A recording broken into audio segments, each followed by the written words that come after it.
Welcome, welcome, welcome. And thank you for joining us on another episode of today's Electrical Estimating. I'm your co-host, Chris Traumer, and as always, I'm joined by our other co-host, Sal Huerta. Good morning, everyone. Sal, we have Nick back with us, and we're going to be discussing a topic today that isn't something, we've talked about so often. We're more product wheelhouse with our net price for services and bid advantage. That's, our skill set, what we know about our space. And what we're discussing with Nick today is completely about labor. And he brings up a really good point on something that I've seen over the last, I'm going to say maybe couple years, is that the trades have less and less people coming in to them. And you have more and more people that are sort of reaching that retirement age.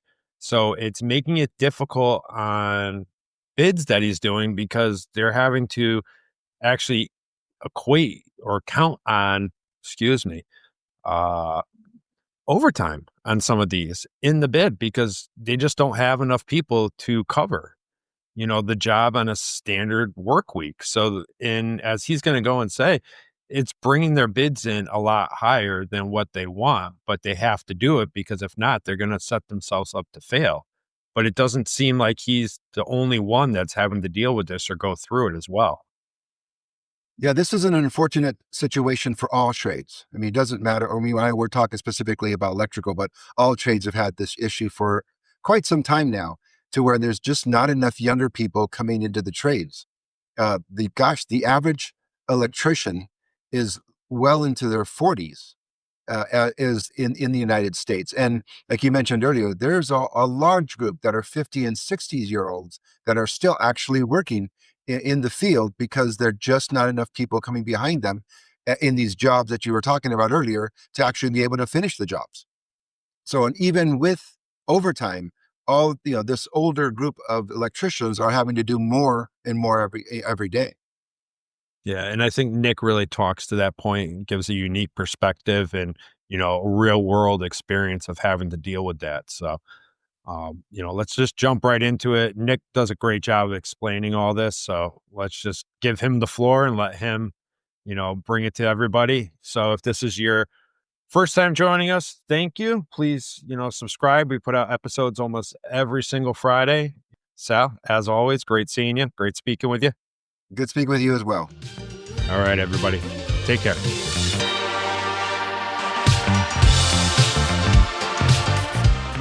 But I was talking to our electricians in our local. Your electricians are unionized. I'm not, obviously, but what's the future hold, guys? Is what I was asking them, and they're like, we were getting 30 and 40 people in the class when they started. Now we're lucky to get 6 to 8. So you know how that goes through the progression of their training, but their 5-year training. In 5 years, you make down to 3. And I don't know where you guys live at, but I don't know. I'm concerned, guys. I really am. Well, let me mention something there because we're talking about up and coming labor and shortages that people are seeing here. And as you just made a good point, less electricians coming up means less people on a job site in the future, possibly. How do you, when you're doing your estimates, how do you factor in potential labor related, risk with schedule delays or workforce shortages? I understand where you're going here. We got a project. I grew up southwest of here, 23 miles, and we got some factories down there in Commonwealth. It's a small town. I think we got 80 guys between 2 facilities down there. But anyways, I was just talking to them Monday night, a couple of guys I'm shooting track with the other night. And I said, how's it going down there, guys? They're like, you're having to work 7 12-hour days. They're having to put in overtime just to get this work done because you can't get, like I said, they don't have electricians to pull from. So these older guys, there's 3 of them, they're 62, 63. They're ready to retire. And they're like, but they love it. They've been, and I've worked with them for years, and they're awesome craftsmen. But like he said, we're having to work 7 12s just so we can get the work done and satisfy the customer. We've been with this customer it's been longer than I've almost been alive. But the overtime is a big thing. But then sometimes if you're on the bid market, you might price yourself out of the job. versus down here. I mean, the reason we're down there, it's dirty, it's terrible work environment, it's smelly, but they know Commonwealth will come through every time. I mean, yes, I mean, if you have to bid some stuff, sometimes we're not going to be low, but the other contractor screwed something up. I was just going to tell you an instance that it took the factory down. The factory was down for an hour. Well, because Wow. they didn't know how to make this tie over. Well, there's like, where's the Commonwealth guys? Well, we were on site for another job. We went and got our guys. So our guys got them back up and going because we knew high voltage Mhm. and not to beat our chest. But it was pretty cool to me to hear from outsiders that work at that factory that are family members that heard Commonwealth saved the day. And which that's pretty cool. I mean, I'm not trying to blow us up, but I mean, you hear that time and time again. But back to our question, on the bid market, we can't put a lot of overtime into because you'll price yourself out of a job, Yeah. right? So it's a little tough. So you make it work and you try to make it work within the bid and then make it work after the fact as well. You almost have to, Chris. It's just crazy. So, like in Lincoln, if you would bid a job here in Lincoln, it's so tight and stuff, but you got so many competitors.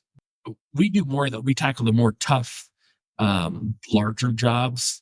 I mean, I haven't bid a smaller job. I mean, like the smallest job I've bid in the last, I don't know, 4 to 5 years is $10 million. We're always 10 million and plus, because it's just a bigger one. They grab our team to come in and dissect it. And I mean, we can pump them out, but yeah, that's our specialty. So it seems like even if you're coming up maybe a little higher with labor because you're accounting for some of that overtime because of, labor shortages, your company's reputation and what your abilities are sort of outweighs a couple more bucks. It's probably hundreds of thousands of dollars, but it outweighs that extra cost because as you put into your story, people know that when you show up there, you're going to get the work done, you're going to get it done accurately, you're going to get it done correctly, and it's going to keep on schedule. And I don't know if you got a little time for a little story, but in Omaha, Nebraska, there's you've heard of Mutual of Omaha. They're a pretty corporate company. So we're doing their corporate headquarters. Basically, it's downtown Omaha. It's a 49-story building. So we had to go up against and bid on it. So there's two competitors and then us. So we came with a blank plans, no electrical plans. So I can't put it on the McCormick and start placing stuff off the narrative to try to come up with a budget. Okay. So then we had to go through the interview process. So we were in there and with the general contractor, they're like, so tell us how you came up with this price, And we're like, well, we might be a little higher, but this is what we are. And so I said, and they're like, well, I need to know why this is so expensive and stuff. And I said, can I have a moment? Can I use your screen? So I showed them our digital takeoff of McCormick. And I said, we placed all our stuff here.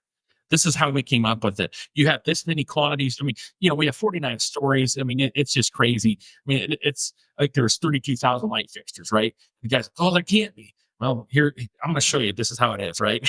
But anyways, what I'm getting at is I believe in my heart, the reason we got the job and we're doing it, that we showed them how we got there and we had a paper trail and in Commonwealth. Not only that, but I'm not saying that Nick did that, but our team and our reputation and our craftsmen, our electricians. I mean, it's really showed it through. So that was the core shell process or the portion.